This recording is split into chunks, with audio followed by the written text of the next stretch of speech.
¿Qué tal? Bienvenidos de vuelta. Esto es Gioni, Ciencia y Cultura en Corto. Regresamos. Bueno, volviendo a lo que estábamos hablando respecto a esto de la dinámica de pares en la cual se complementan entre sí en este caso los estudiantes de posgrado, ¿cuáles diríamos que son las ventajas principales de esta dinámica grupal? Muy bien. Esta dinámica está basada en un enfoque constructivista que desde el siglo pasado, ¿no?, ha probado su eficacia en hacer que las personas que interactúan para ir construyendo el conocimiento se apoyen a partir de ir en distintos niveles, ir jalando a su compañero, ¿no?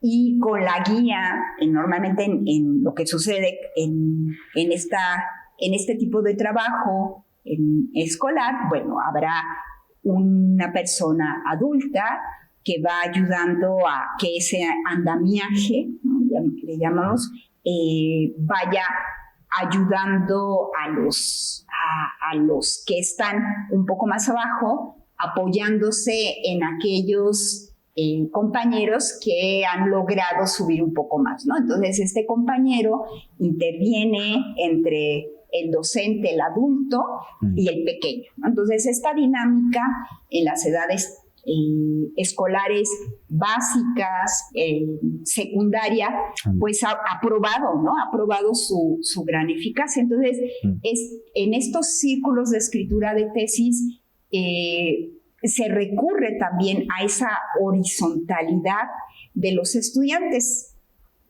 A diferencia de la relación entre el tesista y el director de tesis, en donde tenemos una relación jerárquica y entonces una distancia en la que pues el tesista atiende la experiencia de ese director, que le dice lo que hay que hacer y lo que no hay que hacer, ¿no? Y a veces en esa relación jerárquica pues va permeada de una dirección también del maestro que ya sabe y jala y regaña, ¿no? Sí. al aprendiz, ¿no? Y que, bueno, puede ser también, ¿no?, una guía muy importante, o ha probado durante décadas o siglos que esto ha funcionado. A la par, hay otra forma también de ir construyendo ese conocimiento con los pares, en donde esa distancia no es así, sino que estos pares, en esa horizontalidad, también van a tener distancias, porque vendrá alguien que ha tenido una experiencia mayor porque en su grado de licenciatura le pusieron a hacer una tesis, ¿no? Y otro que a lo mejor no tuvo esa experiencia o que formó parte de un equipo de investigadores y participó en la publicación de un artículo. Entonces, sí hay diferencias, pero están todos en una relación de compañeros, de pares, de colegas, donde no tienen el compromiso de sacar al tesista, como si lo tiene el director o la directora de tesis, ¿verdad?, de sacarlo en un tiempo récord para cumplir con ciertos estándares. Tampoco tiene el compromiso de ponerle una calificación para que aparezca en el seminario de investigación o en el seminario de tesis. No, sino que la relación que se da entre ellos es realmente de compañeros que están viviendo, que comparten una misma situación de estrés, de condiciones similares en cuestiones familiares o de compromisos, ¿no? Desde enfrentarse a tener que sacar esta tesis. Y por otro lado, se pueden leer más libremente, compartir eso que están viendo en la producción de sus compañeros sin tener que aplicar una rúbrica de evaluación o de condiciones, sino realmente en el, mira, yo estoy viendo que tienes esta construcción y a mí me la corrigió ¿no? Mi director me dijo que le hiciera de esta forma, yo te sugiero que lo hagas de esta manera. O incluso, ay, mira, te leí y vi cuando me dicen que no uso bien este conector y te estoy leyendo y veo cómo lo usas tú y digo, ay, claro, así debería yo usarlo, ¿no? Me gustó mucho que así lo uses. Veo que tienes este problema, yo me encontré en una página tal, un tutorial o en un tutorial que me resolvió cómo usar estas preposiciones. Entonces, la forma de acercarse o de compartir y de leer ese texto es muy diferente a la que hacemos los revisores de tesis porque somos los sinodales, porque somos el director o somos parte del comité tutoral. Entonces, en Australia, en Canadá, en Inglaterra y en varias partes de Latinoamérica como en Argentina y Colombia, estos círculos han estado mostrando una manera diferente de acompañar a los estudiantes de los posgrados en la angustia de la tesis, porque esa angustia de escribir la tesis la comparten todos en todas partes del mundo, ¿no? Sí. Y han funcionado muy bien por este trabajo colaborativo entre pares en la que se dicen las autoras australianas que más han publicado sobre esto, Aishin y Gehring, que es darse regalos, ¿no? Yo leo tu trabajo y te regalo mis comentarios, tú lees mi trabajo y me regalas tus comentarios, ¿no? En una relación en donde tú no tendrías por qué hacerlo más que por acompañarme y recibir de mí también lo que estoy viendo en tu trabajo. Entonces esto es muy rico para construir un conocimiento sobre la escritura de investigación libre de otras presiones que están en el acompañamiento de la dirección de tesis, por ejemplo. Entonces, de este modo podremos decir que además de existir esta cooperación entre pares, pues no se trata de algo que meramente sea visto como un deber, sino como algo que en sí mismo aporta un beneficio tanto a uno como a las personas que pues te rodean como pares, ¿no? Y te complementan.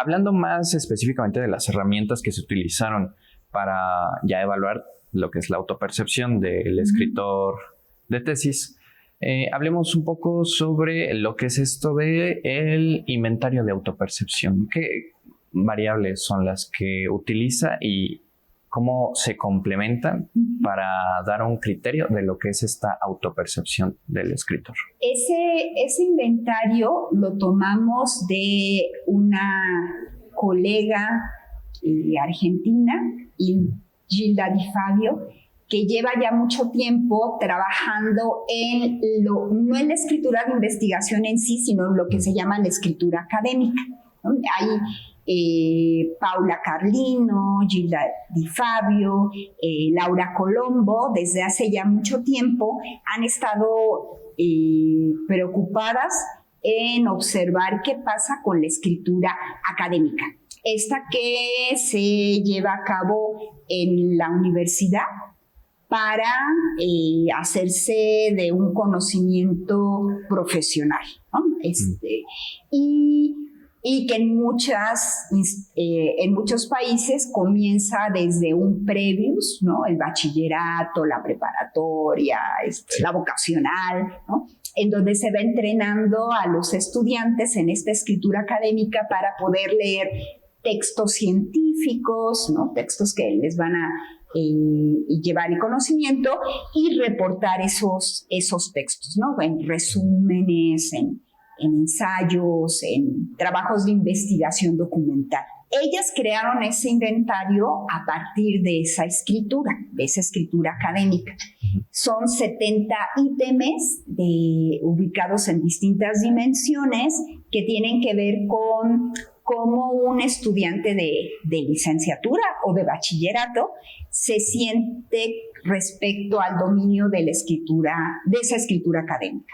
Y qué hábitos de lectura y de escritura tiene para poder procesarla, ¿no? Desde cómo busca un espacio tranquilo, con luz, para cómo apaga los distractores, ahora sobre todo, ¿no? Con el celular y todo lo que tenemos, cómo inhibe distractores, cómo procesa la información, cómo regresa o recoge la información que está ahí.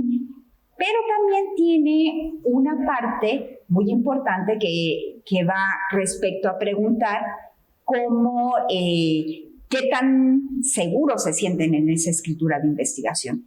Y esa sección nos sirve mucho para ver el impacto de estos círculos de escritura en la escritura académica, porque les preguntan mucho respecto a esa seguridad como escritores. Bueno, ya que vimos lo que es el inventario de autopercepción, también se evalúa mediante preguntas abiertas, lo que es pues ya la autopercepción de los alumnos, pero pues con una mayor libertad de expresión. ¿Y cómo se complementa tanto esta expresión que es más libre con lo que es el método cerrado de el inventario de autopercepción? Sí, el inventario de autopercepción en esta secuencia nosotros tomamos en cuenta todas estas valoraciones, ¿no? Se evalúa con una escala de Likert hacia esta situación se aplica totalmente en mi caso, más o no totalmente, hasta nunca, ¿no? Y entonces hay afirmaciones que en ese inventario están. Tengo que empezar a leer un texto y hago esto, ¿no? Sí o no, ¿no? Y lo pones en esa escala, por ejemplo. Nosotras, mi colega Karina García y yo, hicimos a partir de esos incisos muy concretos que estas colegas habían puesto en ese inventario, los tomamos y los convertimos en preguntas más libres para indagar cómo estos estudiantes van percibiendo su dominio, su avance en la escritura académica y de investigación. Entonces, nos sirvió para tener un análisis cuantitativo de calificación que nos dio ese inventario y que nos permitió mirar cómo cambiaban previo y posterior a su participación en el círculo. Estas preguntas nos dieron más pistas después de un análisis cualitativo para corroborar lo que el inventario nos estaba arrojando estadísticamente, ¿no? Donde había habido ese impacto más fuerte, donde encontrábamos cambios significativos en cómo estos escritores se sentían más seguros a la hora de producir su texto científico. Esta indagación nos mostró más finuras, ¿no? Detalles de qué manera el acompañamiento entre pares les había ayudado para tomar conciencia de lo que estaban haciendo bien y aquello en donde tenían fallas, ¿no? Había respuestas muy lindas en donde decían: llevo años recibiendo de mi director de tesis la frase, tienes que hacer esto, y yo no lo había entendido hasta que mi compañero me dijo dónde era, ¿no? Y qué era, ¿no? Entonces, con un análisis cualitativo de esas respuestas, complementamos este análisis estadístico que nos daba el inventario. Bueno, ya como última pregunta, en el estudio tomó como población, digámoslo así, a 8 tesistas. ¿Planea en algún futuro replicar este mismo estudio con una población mayor? De hecho, ya vamos por el 1, 2, 3, 4, vamos ya a abrir el 5º círculo. Tenemos tenemos la información de otros 2 círculos en la misma UAC. con estos posgrados hermanos que habían participado, maestría en lingüística, aprendizaje de la lengua y las matemáticas, la maestría en estudios amerindios y educación bilingüe. Y tuvimos la oportunidad también de abrir un círculo en la Universidad de Guanajuato, en el Laboratorio de Ciencias de los alimentos, de transformación de los alimentos. Ahí tuvimos un círculo y estamos por abrir un círculo en la UNAM, en el Laboratorio de Neurolingüística y Psicolingüística. Entonces, sí hemos estado incrementando esta información, ¿no? Viendo, y es muy satisfactorio mirar que después de 10 semanas de trabajar entre pares, muchos de estos participantes han creado sus minicírculos, ¿no? Sí. A lo mejor no quedan los 8 participantes que forman, porque estos círculos, el número ideal es que sean 8 para hacer estas diadas de intercambio y de revisión. A lo mejor no se quedan los 8 trabajando, pero se quedan 3 o 4 con la dinámica de la revisión entre pares, ¿no? Entonces, sí, ahí estamos. Ahí va creciendo ese proyecto de investigación. Bueno, muchas gracias, doctora. Eso ha sido todo por el momento. Me gustaría preguntarle más, pero pues, dadas las circunstancias, solo me queda agradecerle de parte mía y de todos los colaboradores que hacen esto posible. Esperamos volver a verla pronto y indagar un poco más sobre esto que es la lengua. Mi nombre es Arturo Alpizar y esto es Gioni, Ciencia y Cultura en Corto. Hasta pronto.